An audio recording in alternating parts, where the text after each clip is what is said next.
Does anyone know what an aggregator is?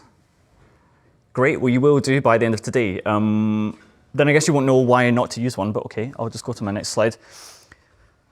There's aggregators and there's distributors. Maybe you've heard of film distribution though, of course. Heard of film distribution. Why might you not want to do it? Because you're not in charge anymore? Yeah, good reason, not in charge anymore. Is it expensive? More expensive? I don't know. Yes, it can be more expensive, yeah, that's true. This is on the Stavanger Filmmakers channel. I interviewed all these different filmmakers. There was 5 of them, but Bob didn't have his camera turned on, so he doesn't get in the thumbnail, sorry Bob. Jean Spikutsa, Jonathan Zorin, Will Heigl, and Thomas Berg. I interviewed Thomas Berg just over there, because he lives in Stavanger. He made the film Vampire Vidar. Has anyone seen it? Well, you can watch this video I made and learn about it. Angelo was asking, do you have to pay to get your film distributed? Ideally, you would get paid for your film being distributed. You can have an advance. Maybe somebody gives you $30,000. That was an offer that Thomas Berg got for his film, $30,000. Or you can get higher royalties. So they say they'll pay you 70% of the profit that they make for every sale. But they will also put in their contract something like $50,000. I don't know what it's called, but it's like a cap on how much they will spend on your film for advertising and everything. And you think it's, Jonathan Zorin told me this, you think it's for your safety. They're not going to spend more than $50,000, so that's great, because they will have to recuperate that money out of your film profits. So they say, hey, don't worry, we're not going to spend more than $50,000. What they won't tell you is they don't expect to make more than $50,000 from your film, and that they will keep inventing things that they spent money on to the cost of $50,000 and take that out of your profits. And that happened to all of these people. Well, no, sorry, not Will Heigl. Not Will Heigl, sorry. Sorry, Will. It didn't happen to him. He was just part of this. Happened to him, happened to my friend Bob. I don't think she got that badly screwed over, but she has started her own film production company to get in charge of all the accounting and everything, because that's the thing. A distributor will send you something every month or every quarter, and they say, yeah, you made $1,000, but we spent $2,000, so your account is negative $1,000. And they'll just always do that forever. And some of these people have never seen money from their films. Thomas Berg spent $50,000 of his own dollars on his film, and saw none of that from Dread Central for signing with the distributor. So an aggregator is different. I encourage you to look at this video, and I'm also going to be releasing the full interviews with these people on the channel soon. Burnt Portraits is the film that I've put through an aggregator. An aggregator differs from a distributor in that you pay them to put your film on, in our case, Apple TV, Amazon Prime, Google Play. If you pay them, then you get, I'm pretty sure you get the full royalties from all of these places. You get the full royalties from Apple TV Plays and everything. They don't take a cut because you've already paid them to put it on there. We had a film called Truth or Net Apocalypse. That was the first feature film we made. We made it with webcams. It was a lockdown film. But there were lots of those. It didn't cost us anything, so I decided to put it on YouTube. Everyone involved seemed happy with that. You can all watch that if you want, it's on our channel. Very proud of it. First thing we achieved at feature film length. Story works great. I like to say we ended the world for free because it's about the end of the world and it didn't cost us anything to make. As a result of making it, I became a much better filmmaker. So then the next film I made was called Burnt Portraits, starring me and my friend Sam. It's a semi-horror drama thing. It takes place all in one basement. And I say some days I feel like sticking it on YouTube also and moving on. But my friend Bob, shout out to Bob, said I should put it through an aggregator. He said it deserved getting a wider audience and I deserved getting a bit of money from it if possible. So cheers, Bob. I did some research on aggregators a while back. People said lovely things about the company Bitmax. I can't remember why. That was years ago. So this is what Bitmax asked for. They quality check your film and they would deliver it to one platform. They recommend Apple TV because Apple TV has the strictest guidelines. That will cost you $1,000 to do. They hold on to your files, quality check them, prepare them, and deliver them to the various places for $1,000. For each additional platform, it costs £200. So Amazon, Google Play. They recommended I do all 3, and then later you can put it on Tubi and something else. I think it's Hulu. Later on, they recommend to do that once the profits from the first 3 start to go down. So they will also quality check your subtitles for £250, or they will make them for £600. Raphael and I have discussed that it's actually a pretty good deal to do £600. And I definitely used about £600 of my own time making them to try and save that money. So I don't know if I'll do it again. It was a pain. And then there's an annual account maintenance fee of £200.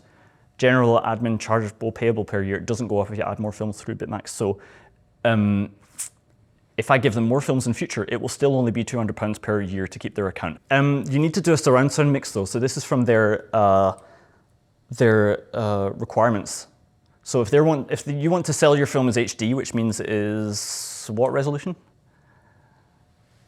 1080. Exactly, yeah, 1080p. Then it needs to have surround sound. They won't let you sell it if it has stereo. It says if it doesn't have 5.1, content will be sold as SD unless 5.1 audio does not exist. It didn't exist, but I didn't want to cause any fuss, so I just created it anyway. In this, yeah, see, content needs to be pre-approved by iTunes. I think that's like maybe some old film that you can't get a guy to do a surround sound for. They'll probably let you put it on because it's a classic or something. But if it's a guy like me, they'll say, why haven't you done a surround sound mix? So I did one. I had to learn how. This is how you do it in DaVinci Resolve. Let me see, I've highlighted in red the things I want to point out. So these are the channels in a surround sound mix. Of course, if you have stereo, you just have left and right, right? In surround sound, you have left, right, center, back, left, back, right. And also LFE. It's another channel. Does anyone know what LFE stands for? Again, you will know by the end of this presentation. It stands for low frequency effects. It's like big explosions and stuff, right? They go boom, and you feel it in your seat. That's what LFE is for. So I thought, I'm not selling a big explosion, feel it in your seat film. I'm not going to mess with that channel, so I just left it. What I did do was I clicked on my, here are all my different channels. You've got Singer Lav, Painter Lav. That's the two lavalier mics for my two actors. Sam ADR, ADR? Automatic dialogue replacement. That's when the sound is too noisy, so you have to get an actor to dub it later. So I put that on its own channel there. Ambience, sound effects, voiceover for another character that went through, that was supposed to be coming through a phone, so I put that on its own channel so I could add the phone sound effect. Then music is the last one, and then main 1 and main 2. So all of these channels go to here, and all of them go to there. This is stereo, this is 5.1 sound. So I just added a new 5.1 sound thing here. And then this, each of these tracks has one of these. This is the audio pan, right? So dialogue normally is just, in a 5.1 mix, it's here, out the center channel. It's all just here at the center channel. This I've taken as the music channel, and I just dragged the thing down into the center, and the spread is at full, so it goes out like that. And that means it will come out of the front left and right and the back left and right. And I did the same with the ambience, because it's nice to, in the film, there's a generator in the basement. You can hear it whirring. And when I was editing it, actually, I felt more like I was there when I could hear that whirring sound all the time. So I moved that to surround people watching the film also. Everything else stays at the front. Dialogue you don't want to go to the back. Sound effects you can mess around with, and actually I've messed around with them more in other films. So like if, I don't know, a door opens here off screen, then I might want to move that sound effect to the right if I'm being fancy, but I don't have to. You don't have to. 5.1 surround sound should feel like an opportunity to make your film better. It shouldn't feel like an obligation to do stuff in a certain way. It's not a scary thing. Yeah, it's good not to be scared by any of these things. You can learn any, I didn't know any of this. That's why I'm giving this presentation. Subtitles. So I wanted to do my own subtitles. This is from Bitmax. This is like the specifications they require. And Raphael showed me that if you pay for Vimeo, it gives you automatic subtitles. So it does it all. But Bitmax need it in .itt, STL, TTML, or DFXP. I don't know the difference between these. I don't know what these are. But I do know that Vimeo only lets you export as VTT. And DaVinci Resolve, the editing program I use, lets you export as DFXP. I take the subtitles as VTT format of Vimeo. I put that into DaVinci Resolve. I check the timing and everything. And then I export it as DFXP, which Bitmax needs. And in the process of doing that, I don't learn what any of these extensions are. That's fine. That's for them to figure out. It's okay. We'll come back to this later. Subtitles. Yeah, okay, I go on about this. So the reading speed, they say under 400 words per minute. But when you do the subtitles, you get this additional subtitle track above your video and your audio in DaVinci. And all these little lines are little like bits of text. And in here you get, if you click on one of these, you get this in the sidebar, and this is the subtitles, and this is every instance of a subtitle here. And it will tell you how many characters are in your thing, and it will tell you the CPS, which is the characters per second. So Bitmax said word per minute. I needed to know what it was in characters per second. So I got the formula here. Does anyone recognize this text? This text style? I'll point it out later, it's okay. But anyway, there's a small formula that tells you that 400 words per minute that Bitmax requires 33.3 characters per second. So if anything was too short here in the CPS, it would go red, and you just have to extend it a bit longer, give people a bit longer to read the text, and then you know it's within the requirements. Render settings, they needed QuickTime. Apple ProRes 4444XQ is the highest quality one, I'm told. Frame rate supported. Audio with 5.1 surround sound, they need LPCM, so I just selected LPCM. Again, don't know what it means, but that's what they want, fine. That's the option, click that. 4444XQ, no idea, click that, that's what they want, fine. Color space tag, what does it say about that? Doesn't it say that somewhere here? Ah, yeah, okay, content should be encoded using ITU-RBT709 color space. So I looked that up, it's also known as Rec 709, so color space tag, Rec 709. Do I know what that does? No. Do I care? No, that's what they want.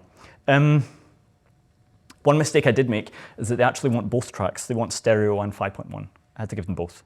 Even though, you know, if I play a 5.1 mix from Vimeo out of my laptop, it will play in stereo anyway. It just takes that 3D volume and squishes it. What was L and R at the back just goes to L and R in the front, and then you're done, right? So, but anyway, they need both tracks. And I've pointed out the frame rate, but I'll come back to that. And I sent it via IBM Aspera. That's what they asked me to do. It's like a safe file sharing thing. It's a bit like WeTransfer, but for even bigger files. You get a free trial. You don't need to stick your card details in, which is great. You get a month free. So I had a month to get this right before I was paying for IBM, Aspera, whatever the hell that is. So here, I had to send them the trailer, and I had to send them the feature film. And these are the results I got back. So this was the quality check for the trailer. Quality status fail for 2 reasons. I want you to watch the trailer first, and then maybe you tell me if you can see why it's failed. And then we'll go into why it did. Failed for 2 reasons. One, that trailer said coming soon. I replaced that with out now, because I figured by the time they got the trailer, it would be out now, so just watch it, whatever. I wasn't allowed to do that. You're not supposed to refer to no release date tagging. Content policy, reference to release date, out now, not allowed, fail.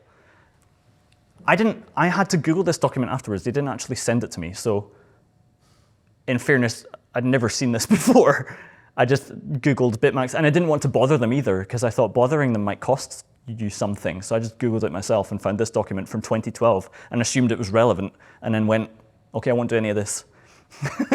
Then the other one, second 47, frame 21, to 48:15, bad edit audio.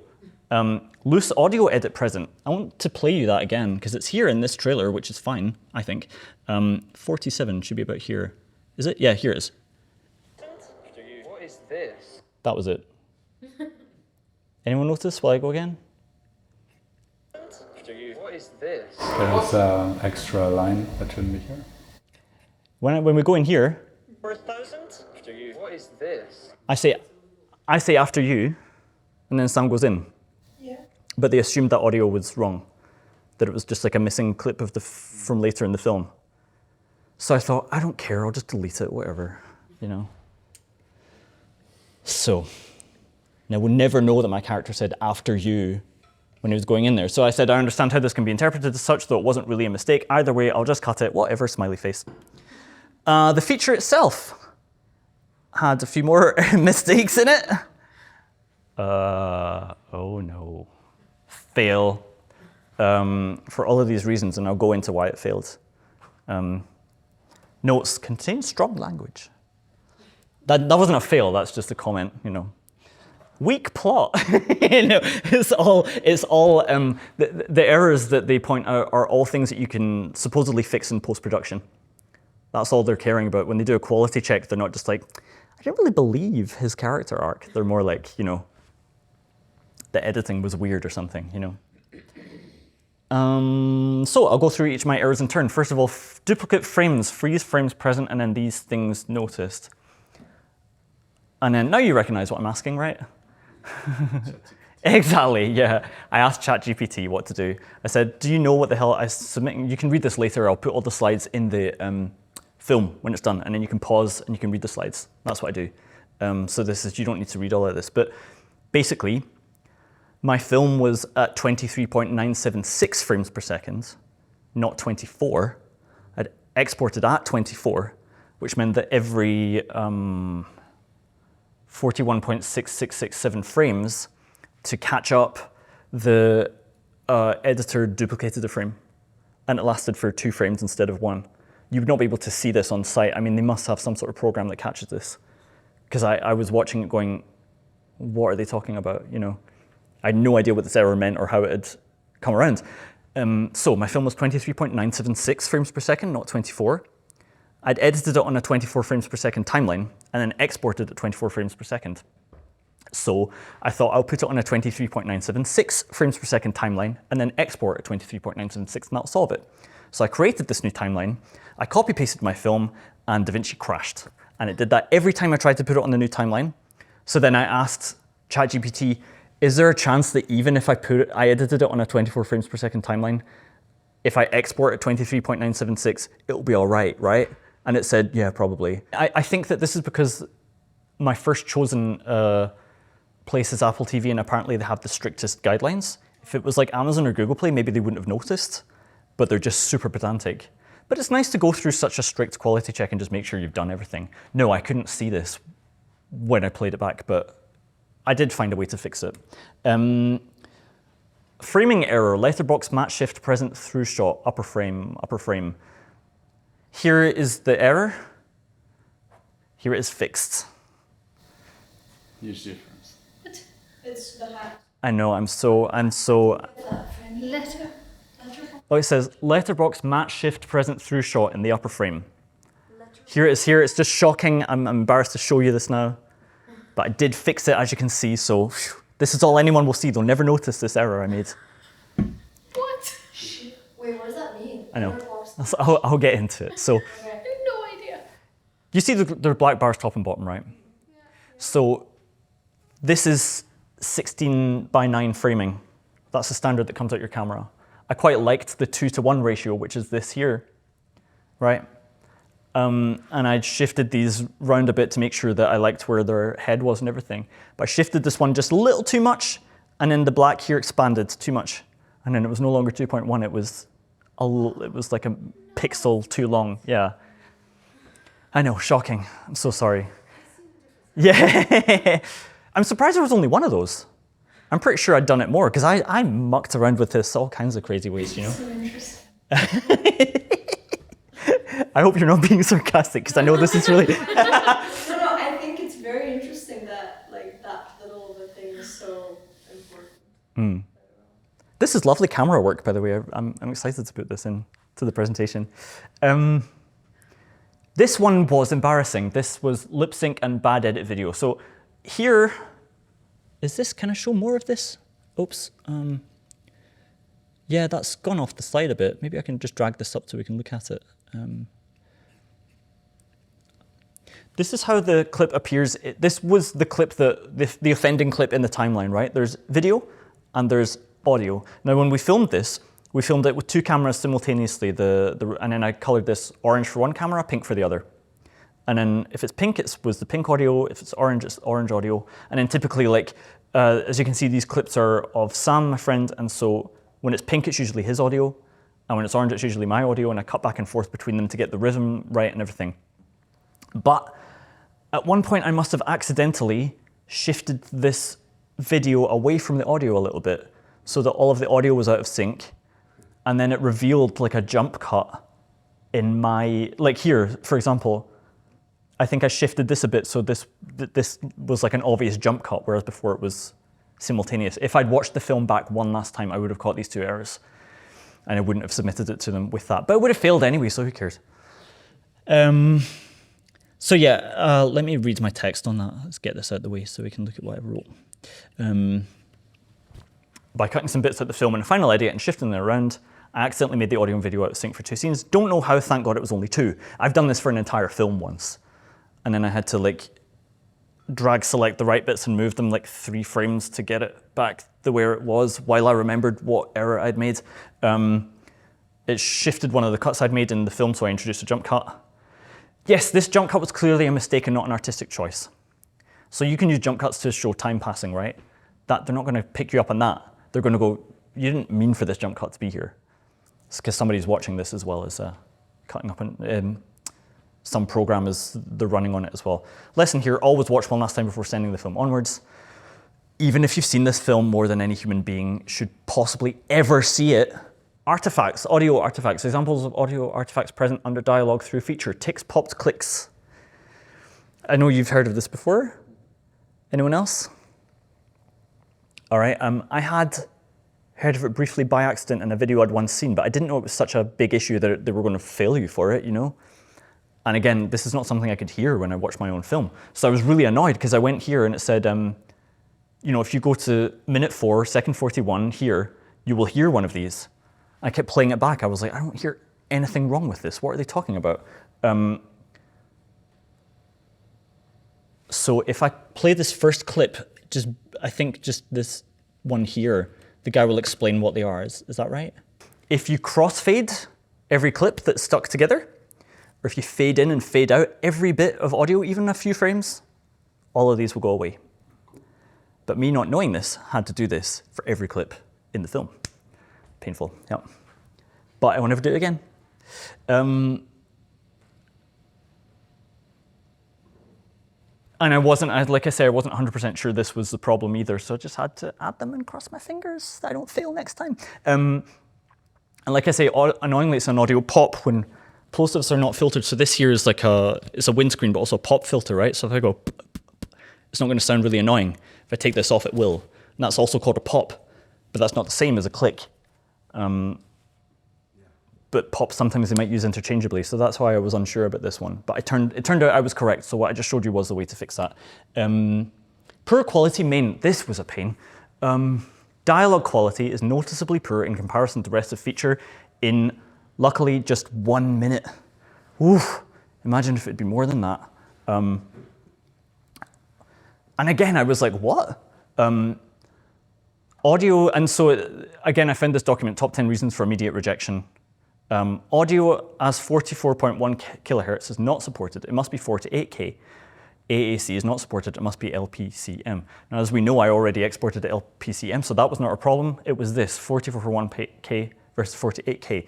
This thing here on the table that's recording in case anyone answers something to a question and I want the audio of that for the video later. I had this in my pocket, and I had a mic running up stuck here because I didn't own these fancy ones when I made burnt portraits. So I had a mic stuck here.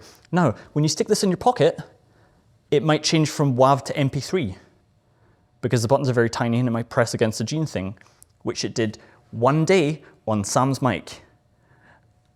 And I didn't even notice, but Bitmax did, so let's listen. Here I've got the clip, the offending clip, and then first of all, I want you to, so it's a bit of audio dialogue that Sam does right here that's going to be the problem. How do you think I fixed this? It's not like I can upgrade the audio quality, right? You have to do it again. Does anyone know where Sam is? The Netherlands. He's at uni in the Netherlands. But did some genius post him one of these years ago? Yeah, he did. All right, so now you can listen to the offending clip, listen to Sam's audio, and then you'll hear it again with the corrected audio. Okay, last two errors. Distortion, audible distortion as a result of overdriven audio levels. I'd accidentally turned the music up too loud. I quite liked that it was quite loud. I even played it in a cinema. Like, I mean, I sent it off to festivals and they played it at the volume it was, and everyone was okay with that. But they must have noticed that it distorted, so I just had to lower the level on one of the music tracks. That fixed that. And then other, LFE channel is mute throughout feature. We all remember the LFE channel from the Soren sound. Low frequency effects, it's like the rumbling effect. It's just two guys talking in a basement. There's no explosions or anything. So I thought I wouldn't put the LFE channel on, but as I showed on that previous slide, and as you can watch back, I guess, I now know how to put the LFE channel on. And I just turned it on a little bit so you hear some rumbling when the music is on. Remaining minor issues. Audio recording. So these being yellow just say like, if the client is okay with it, I'm the client, then just approve and then it's fine. But they send it to you anyway, so it says audio recording quality, example of raised floor noise as a result of audio recording and part of the features. So there is the generator in the basement, like I say. And then sometimes we go into the room with the generator. So I increased the generator's volume, I recorded it separately and then increased it, but they thought that that was an audio noise problem. So again, I said, I'm not gonna cause any fuss. You know, if it sounds like an error to somebody, I'll just lower it. Again, it's fine.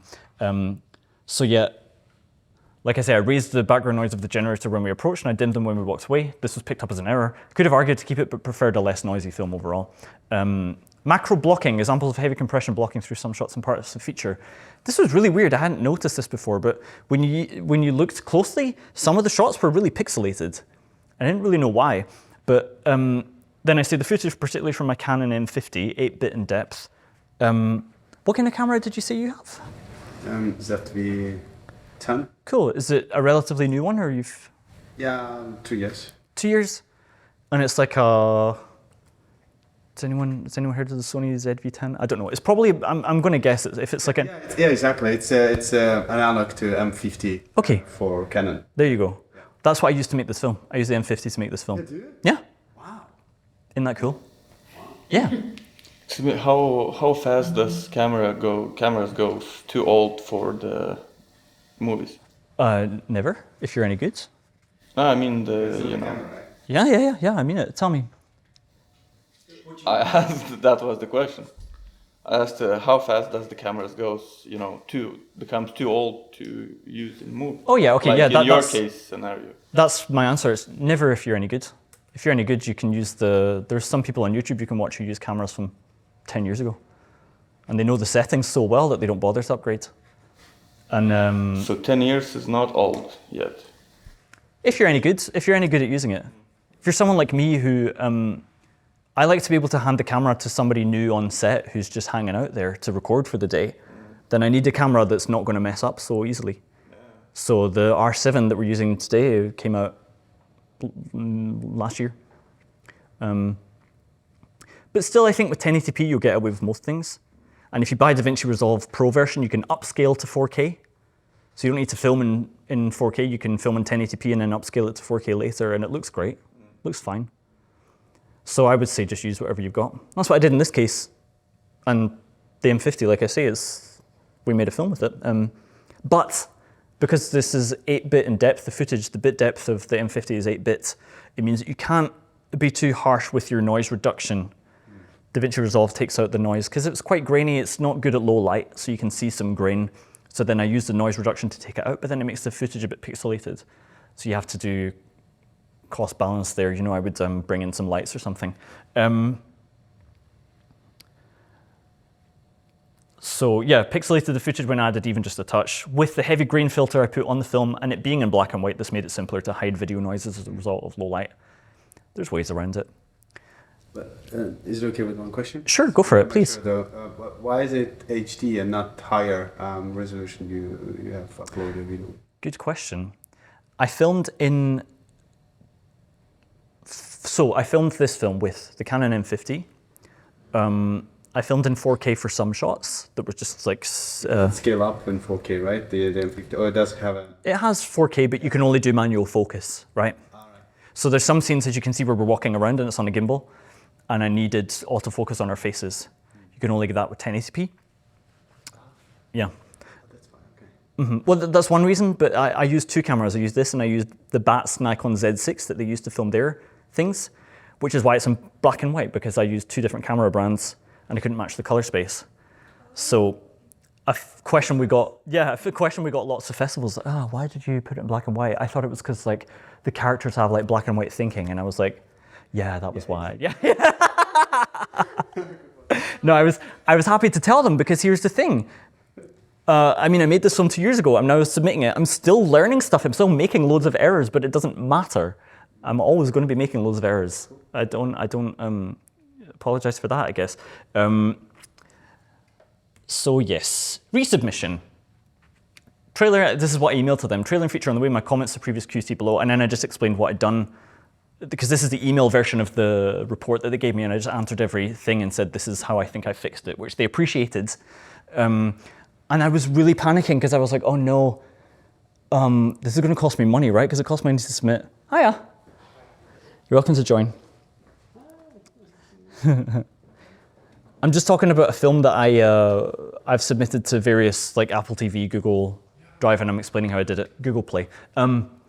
So this came from the email from Bitmax, where they said, like, initial full quality check is included. First 2 resubmissions are courtesy free. So you can mess up twice and you'll be fine. If you keep doing it, it'll cost you $350. But I found this, I think, like long after the fail, and I was like, oh, that's so good. I'm so glad that I can mess up. Is it per movie, or is it your career? Oh, wow. That would be stressful. It must be per movie. Must be per movie. Because you pay $1,000 each film you give them. And that quality check is included in there. So I have to assume that the courtesies are part of that. That said, I probably won't mess up again. I reserve the right to resubmission results. Thank you. Cheers. Thank you. Passed on both of them. Still a bit of grain, picture noise, grain, blurry content, pixel issues, still some pixelated, but it's all at 1 now, it's not 2. So I reduced it. And you know what? This is as good as I can do for these 2 films, so have at it, have a watch, whatever. Lessons learned, always watch the film one last time before sending, because yes, there were lots of errors, but there were a few that I could have fixed. Still would have failed, but less badly. Crossfade all audio, crossfade it. Fade it in, fade it out, crossfade it when it sticks together. You can't hear the difference, but somebody can, apparently. Can you do the massive crossfading? Like You can. all the clip? Okay. In fact, one of the videos, the ginger guy with the hat who was talking about crossfading, he in that video explains how to mass crossfade everything. And I'll put all those links to those videos in the video description for this when I upload it. Check all your settings on the filming day to avoid having to, say, re-record audio years later, like I had to do with Sam, who's at uni. Although, I will say that both Sam and I are better actors as a result of the work we've done, and his performance in the dubbed audio was even better. So it just goes to show how many ways a film can be imperfect, right? Because then I was like, oh great, let's re-record all the audio again, and let's give your old footage a better performance. I mean, I also still have access to that basement, and I own better cameras now, and some days I am like, let's just go back there and do it again, I could do it so much better. Yeah, but I would also just like to do something else, you know? So you got I can't remember who said it, some poet or something. He said that every work of art is never perfect, it's always abandoned. You need to know the point at which to abandon it. Do you know what it is? It's when you've seen it 20 times and it's making errors that nobody can see. That's when you abandon it. Okay, subtitle results. Oh, does anyone want to guess if my subtitles passed first time? My subtitles, I had to submit subtitles for quality check also. Did they pass, do you think? Yeah. First time? No, they didn't. I had the wrong settings again. These are the reasons the subtitles failed. 2 speakers on the same line. I didn't know that wasn't allowed, but this is an example of that, you see? Have you seen my phone anywhere? Oh, I checked your pockets. This is another speaker that I've indicated with a dash. I had to put return. A return every time. Yeah. Text on rows 5 to 11. That's this one here. It's like floating up here and it's in a different font. So I was like, I think your machine is weird. Like mine's not doing that. That's really random. I sent them subtitles last week and they said they received them yesterday. So they might tell me later this week if they passed, but I don't know if I fixed that or how to fix it. I just said, like, I don't see this and I don't know what's going on, so good luck. Well, what's the arrow there? Is it? The area, it says text on rows 5 to 11. So you see here the text is down here. I see. And it's floating higher up here, isn't it? But you also see that here it's in a different font as well. So I think there's some file read error going on here compared to here. But it's two different processes, right? The subtitles and the movie. So your movie can pass and it can end up on Apple and not your subtitles. That's right, yeah. But it won't reach the American market without subtitles. So you have to do subtitles if you want it to go to America. Yeah. Oh, what? But it's in English. But it's because of hearing impaired people. What is this? Hearing impaired people, they have a stricter rules there. Oh, that's good. Yeah, I think it's actually a good thing. Yeah, that's a good reason. Yeah. Then it says exceeding 3 lines, 1 instance detected. So here it's like, it should only be 3 lines. Here there's a little, oops, 1 word went onto the 4th line. Fail. Imbalance line, single word on a line. So here is just, it's only 3 lines, that's fine, but there's just 1 word on the last line. You can kind of format this better so that there's like a balance of words between the lines. So it's easier to read and it's nicer, it's stuck together. I know, man, I don't know, I don't care either, stupid. However, no timing issues, and they liked all my speech, right? So that's okay, it's just a little formatting thing, all speech accounted for. Big win, I say. Also, I didn't really feel bad about failing at this point because I knew it wasn't going to cost me anything, so I was like, whoops. Just a question here. Yeah. No timing issue. Did you have to correct the timing from Vimeo? Slightly, not. Yes, yeah, it's a bit short. It's a bit short in Vimeo. It cuts off as soon as they stop speaking. But then the characters per second limit, you got to stretch it out to give people time to read. That Vimeo doesn't do that properly. Though I think it does cut. If there's like a long phrase, it will cut into 2 different parts to try and cut down the number of words on screen, but not with 100% accuracy. And basically, I had to go through all the subtitles again and add a return key every time there was one of these. If there was too many words in it that it went into 3 lines, I had to split this up into 2 different bits. So there's like, probably because they thought they'd reject you, that goes away. And you went ahead and rejected yourself first as the next block of text to prevent there being 4 lines of text. Now if I go, yes, okay, here we go, I explained it before. 2 speakers on the same line, didn't see that this was a requirement of theirs, but it was in their description that I needed to do a separate line for a separate character talking. So okay, fine, I didn't notice that, whoops. Text on rows 5 to 11, no idea why this happened. So this is how I watched it back. The DFXP file. No, what did I have to do? All right, getting subtitles out of DaVinci is pretty tough because it only really wants to give them to you with the film, which means that if you want your subtitles back out, you have to render the whole film again. Rendering the film can take like it takes 4 hours to render this film. So what you do is you say, I want you to give me the subtitles, I want you to render the video only, and then you disable all the video tracks apart from the one where you put like burnt portraits. And then it will render you an 1.5-hour file that's just totally black, but it says burnt portraits. And you just delete that, and you get your subtitles out. I have no way of reading, now they want DFXP files. I have no way of reading a DFXP file, so I have no way to check if that file is okay on any of the stuff I have, but VLC Player, yep, it's very great. VLC Player will play my film, and it will play an SRT file. So I exported the subtitles again as an SRT file and played them over the film. And this is what I had missed, is it says character limit 32 characters per line. So on my screen, it was displaying fine. I didn't have all this, like this here was 2 lines on my screen because I didn't have the same settings as them. They had 32 characters per line, so it's squishing it differently. And that's why you get these little hanging words at the end. It didn't look like this when I exported it. But in DaVinci, on the subtitle track, subtitle settings, max line length, set that to 32. ChatGPT confirms that this is 32 characters. Minimum duration 10 frames, because that's what they say here. Max CPS, they want 400 words per minute, so we set CPS to 33. And then DaVinci will tell you if there's an error. The clip goes red, basically, and you have to fix one of these things if that's not okay. And then I had to go back through every single clip and reformat this to the right lines and everything. Now I can see these imbalanced lines and clear them up. I didn't know I wasn't allowed them. I didn't know what they looked like. I wasn't seeing them. Now I can see when the text builds over these lines. Also, I didn't know I was only allowed 3 lines of text, which means 96 characters max per text event, because that's 3 times 32 is 96. Whew. Final thoughts. Keep being brave and kind to yourself. QC Phil made me really sad, like I'd done a terrible job. It really did, because I value myself. Well, I used to value myself at school like based on the grades that I got. That was the only thing that I was getting right. So when I saw this, I was like, oh, Mom and Dad are going to be so mad at me. It sets things off in you, you know? It wasn't like I was a failure. My film was a failure. I was not a failure. My film was.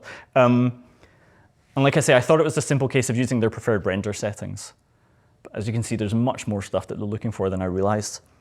I worried after I got the first fail, I worried I would never get it approved because I was like, I don't even know what this is. What if it's something I filmed on the day? If they don't like it, maybe they'll never like it, you know? Maybe I'll always get a fail, and that's going to be so expensive. How many times am I going to try, keep getting fails before I realize this isn't going to work out? Can I get a refund on any of the money I've already given them before I sent them this for QC? I still don't know the answer to that question. Luckily, I got it to pass. How could I have known? I hadn't done this before. There was a lot of information there. I assume nobody picked it all up on this time. That's why I'm filming it. And also, this info isn't really available in most places. Bitmax didn't even send me the PDFs I needed to get this stuff to pass, so how could I have known? Now having gone through it, I'm far less likely to create render issues next time. You're all always going to crossfade your audio from now on. You're always going to check your render settings. You're not going to have these problems. I had them for us, and now we know. Yeah, you're welcome. You're welcome. You're welcome. It's not easy. There's so many people here. This is awesome. Final thoughts. Continue not listening to anyone. The amount of times I've been told I can't do this all by myself. Always by people who don't want me to be able to do it myself. They want to flaunt their own abilities and feel good about themselves for being unique. This is more the domain of therapy than filmmaking. Yeah, like I've been to other people around here and they're like, yeah, we sent it to Oslo for our 5.1 surround sound mix. It doesn't cost that much to us, and like Filmcraft will pay for it. It only costs like 100,000 NOK. And I'm like, do you want to give me 100,000 NOK? Because I can do it myself. I don't send anything to Oslo. I send it to me, you know? And that doesn't cost anything. So I'm not going like, please give me $100,000 or I'll never get a 5.1 surround sound made. I'll do it, it's fine. Why don't you do like a surround sound mix freelancer job? Like, you could literally have people pay you to fix their film. Go for it, man. Like, links in the description. I'm up for that. Yeah. But there's so much money to be made by how scary this stuff is, right? Oh, subtitles, I'm not touching that. The text per minute, I don't know what that is. I know what it is now, I didn't at the time. Don't be afraid to learn stuff, it's fine, you can learn it. Like I say, I'm pretty sure in other production houses, not mine, Robertson Rojas Productions, that's just me and my husband, it's far from one guy who does all this, but it can be. I'm sure you've spoken before about the fact that, you know, these cameras are so cheap now, you can make a feature film on your phone if you want. That means everyone can. That means the competition is really high. And when the competition gets really high like that, I think in response, people need to get more skills. Like, I've been writing and I send out my own short stories, but I have to proofread them, I have to edit them, I have to make sure the format is the right way. I have to send my own cover letter, I have to make sure that the cover letter is the right way that cover letters should be formatted. Or I could pay somebody else to do that, or I could start a writing club, but I don't have time for those things. When competition gets high like this, and if you're interested in doing this kind of thing, it's worthwhile picking up these skills because you're going to save a lot of money, and maybe you can start charging other people to do it, you know? Do everything yourself if you can. Like I say, they're pro. Like I say, yeah, they don't possess the expertise themselves. Why don't they? They partly do it for a job, you know? I think that all of this stuff, I genuinely mean I am glad that it was interesting because it's really tedious to go through, as you can tell. Like, oh, there's not 32 characters per second, so this is a fail. I need you to go through this another time. Boring as hell, but expensive if you're going to get someone else to do it. And then, you know, maybe you go, oh, and this is actually why all these people went to a distributor as well, instead of an aggregator like I did, is they thought, I'm so glad to give this to someone else. I'm so glad that it gets taken off my hands. And then they don't make profit from their films because people are counting on you seeing that as an easy way out of this stuff. Like I say, the way that filmmaking is taught and filmmaking companies are run, it's far too permissible for people not to possess a variety of skills. It leads to inefficiency, cronyism, mythology around talent. Yeah, you go like, he was the one guy for the job. No, he wasn't. There were like 1,000 guys for the job, but I know you have to say that if you want to work with them again, you know? So people start spreading this mythology, but people, cronyism, yeah, you go like, well, people assume that we can't make our films. They're like, oh yeah, Leo, nobody knows who Leo is, and he'll never get a 5.1 surround because nobody funds him to get that done. Because they don't assume I can just do it myself. And if you can do it yourself, you don't need to talk to people who are going to treat you that way. And that's the biggest gift in life, I think, is to avoid people who are going to treat you that way. Does anyone know John Waters, the filmmaker? Yeah, sounds familiar. John Waters, brilliant filmmaker, lovely guy. He does like touring now. He says that being truly rich means not needing to spend any time with assholes. I subscribe, I live my life by that. He also says being rich is being able to walk into a bookshop and buy any book without looking at the price. The guy really knows how to live, and I really stand by that. So yeah, learn to do it yourself, you vastly reduce your costs. Like I say, if I was going to pay them to do subtitles, it would be £600. Instead, they just had to quality check mine for £250. So I know, I can calculate I saved at least £350 through this process, but probably a lot more. It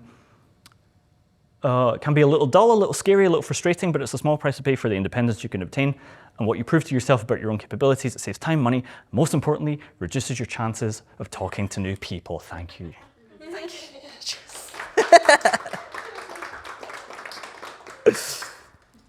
Cheers. May I ask a question? Go for it, yeah. I'm just sitting and thinking about some of the challenges that you went through. What do you think the future of, not technology, but the versions of this software that you have used might introduce the easy way of doing that? Oh, yeah. No, I'm just asking, do you think it will become more, AI-based? Definitely. Like, for example, handling the subtitles, I'm sure there's already some of the attempts for that and other type of things that you can check before you actually send in for quality check. You can check it by yourself. Absolutely, great question. One of the things that Ozan and I have laughed at actually is when people say like, everyone look at Ozan right now, I'm kidding. Is when people say like, oh, you're not using Final Draft to write your scripts, what are you doing, man?